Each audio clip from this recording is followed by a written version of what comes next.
నీ దేవుడిస్తున్న ఆజ్ఞ రోయ్, నీ యెహోవా దేవుడిస్తున్న ఆజ్ఞే నీ నల్లట్ల పుస్తకంలోనే ఉంది. మనుషులు ఒకనితో ఒకడు పోట్లాడుచుండగా వారిలో ఒకని భార్య వాణ్ణి కొట్టుచున్న వాని చేతిలో నుండి తన పెనిమిటిని విడిపించుటకు వచ్చి చెయ్యి చాచి వాడి మానమును పట్టుకుని ఎడల ఆమె చేతిని ఛేదింపవలను. ఒరే, ఎవరన్నా ఇద్దరు కొట్టుకుంటుంటే నా మొగును కొట్టేస్తున్నాడు బాబోయ్ అని ఆపాలనుకుంటే వెళ్ళి ఆయన తోసేస్తుంది, లేకపోతే ఆయన రాళ్ళు వేసి కొట్టిద్ది, లేకపోతే కర్రతో బాధిద్ది. వెళ్ళి ఎక్కడో ఆడిది పట్టుకుంటూ వింటరా. ఈ పుస్తకం ఈ రాతలో నీకు రంకులాగా అనిపించట్లా. వద్దురా, మీకు ఎట్లాంటివన్నీ రంకుల్లా కనపడవు.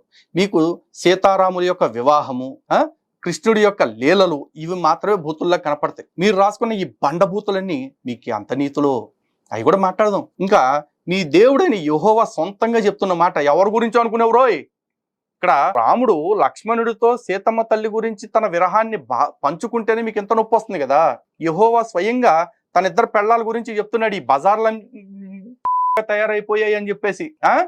చూడొక్కసారి యెహెజ్కేలు 23వ అధ్యాయము 19, 20, 21 వచనములు చూద్దాం. మరియు యవ్వన దినములందు ఐగుప్తు దేశములో తాను జరిగించిన వ్యభిచారము మనస్సునకు తెచ్చుకొని అది మరి ఎక్కువగా వ్యభిచరించుచుండెను.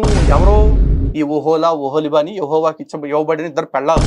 దేవుడి పెళ్ళాలు దేవుడికి చేతగాక ఎవడెవడితోనో పడుకుని ఎట్టంటోడితో పడుకుందంటే అది కూడా చెప్తున్నాడు. చూడండిరా బాబు, గాడిద గుర్రము వంటి సిగ్గుమాలిన మోహము గల తన విటుకాండ్రతో అది మోహము నిలుపుచుండెను. మామ తడికి చెప్పిందిరా ఈ మాట భాష. మీరు తెలుగులోకి వచ్చేపాటికి పౌడర్ రాసి ఎంత సోతారం చేసినా దీని మాతృక ఒరిజినల్ అంగ్రేజీలో ఏముందో నేను చెప్తా. ఇప్పుడు చూస్తున్నారు కదా, live.bible.is. ఇందులో యెహెజ్కేలు 23వ అధ్యాయం 20వ వచనం ఒక్కసారి మీరు చూడండి బాబా. She remembered her lover with the penis like a donkey and a flood of semen like a horse. గాడిద వంటి పురుషాంగములు, గుర్రము వంటి స్ఖలనములు కలిగిన వాళ్ళతోటి అది తిరిగిందంట. ఎవరు? ఈ దేవుడు పెళ్ళాలు. ఈ దేవుడెవడు? ఆడి ఆడవలేకపోవటం ఏంటో, ఆడి పెళ్ళాలందరూ ఈ ఇంత ఉన్నోళ్ళతో పట్టుకుని తిరగటం ఏంటో. ఇది వీడికి రంకులాగా కనపడతల్లా. వీడు పట్టుకున్న పుస్తకం కాదు, మరి వీడు పట్టుకున్న రంకు పుస్తకం కాదు. రామాయణం మాత్రం రంక్ అంట. ఎవడో ఏ సర్టిఫికెట్ ఇచ్చాడంట. ఒరే, ఇది బి గ్రేడ్ కంటే కూడా డిగ్రేడెడ్ సర్టిఫికెట్ కదరా. మరి పోనీ వీడు ఒక్కడే రాస్తే ఈ లివ్ బైబుల్లో ఒక్కడే తప్పు రాశాడు అనుకోవచ్చు. ఎందుకైనా మంచిదని ఇంకో వెబ్సైట్ కూడా తీస్తున్నా, చూడండి. యెహెజ్కేలు 23:20లో ఏముంది?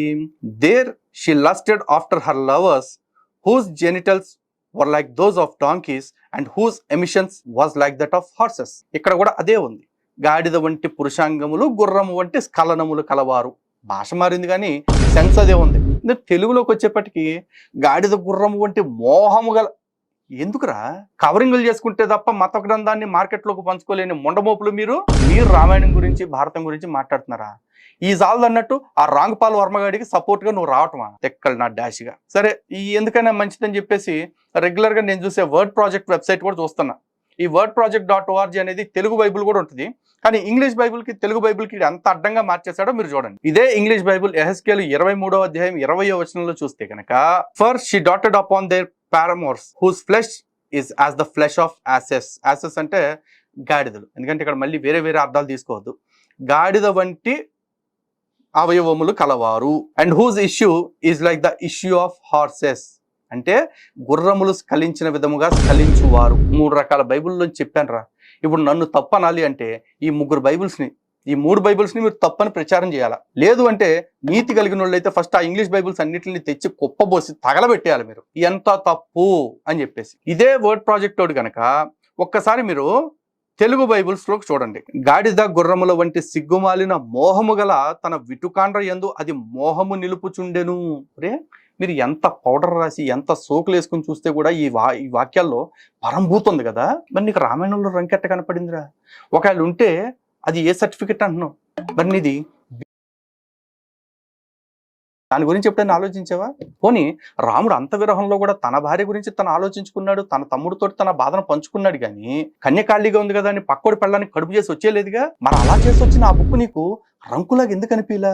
చివరికి మీ దేవుడు ఎంత తోపు తురుంకాను కట్టంటే తన ఆజ్ఞను ధిక్కరించి వెనక తిరిగి చూసిందని పరమ భక్తుడు, అంటే తన పరమ భక్తుడైన లోతు భార్యను ఉప్పు స్తంభం కింద మార్చి చంపేశాడు కదా. మరి అదే లోతు కూతుర్లు తండ్రి ఖాళీగా ఉన్నాడు, మనం ఖాళీగా ఉన్నాము, కడుపు చేయించుకుంటే పని అయిపోద్ది కదా అని చెప్పేసి తండ్రితోనే పడుకుని కడుపు చేయించుకుంటే మరి వాళ్ళిద్దరిలో ఒక్కరిని కూడా ఎందుకు చంపలేదురా? పోనీ మీ దేవుడు ఎంత నీతి తక్కువడు అంటే నా దృష్టిలో ఎంత నీతి తక్కువ పనులు చేశాడంటే, ఇప్పుడు దావీదు బత్షెబతో వ్యభిచారం చేసి బిడ్డను కంటే వీడు వ్యభిచారం వలన పుట్టిన సంతానం కాబట్టి వీడు బతకటానికి వెళ్ళేదని పసికందుని చంపేశాడు కదా. మరి లోతు కూతుళ్ళు తండ్రితో వ్యభిచారం చేసి పిల్లల్ని కంటే మరి వాళ్ళిద్దరిని మాత్రం అమ్మోనియులు మోయోబీలు అని చెప్పేసి రెండు జాతులుగా ఎందుకు అభివృద్ధి చేశాడు? అంటే అక్కడ వెనక్కి తిరిగి చూడటం కంటే వ్యభిచారం పెద్ద పాపం కాదు. పోనీ అక్కడ దావీదు చేసిన వ్యభిచారం వల్ల పుట్టిన బిడ్డను చంపటం న్యాయం అయితే, ఇక్కడ లోతు కూతుళ్ళు చేసిన వ్యభిచారం వల్ల పుట్టిన బిడ్డల్ని వర్ధెల్ల చేయటం మాత్రం న్యాయమా? ఏంటిరా ఈ రంకులు?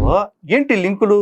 ఇన్ని లింకులు ఇన్ని రంకులు పెట్టుకున్న నీ పుస్తకం గురించి నువ్వు మాట్లాడుకోకుండా వచ్చి రామాయణం గురించి మాట్లాడుతూ ఆ రాంగ్ పాల్ గారిని సపోర్ట్ చేస్తా వచ్చావా? పైగా దీనికి నువ్వు పిచ్చ కౌంటర్ అని చెప్పేసి ఓ పేరు పెట్టుకుంటావు.